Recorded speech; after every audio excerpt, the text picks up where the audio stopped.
headed out to Sunriver to see a 75 drone light show with Rachel. We decided to park about a half mile away at the village and walk the rest of the way in.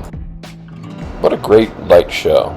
It was very clean, no big booms, nobody lighting off mortars next to you. So this is better than fireworks on several levels. You don't have all the smoke, the debris, the loud noises, the scaring of the animals. Okay, so here are a few of our favorites. I really like the funnel. It's really kind of neat. The pulsating 3 hearts were fun. And my favorite, the turning peace sign. Now that is really cool. Thank you for watching, and make sure to like and subscribe to the channel to get updates on new content.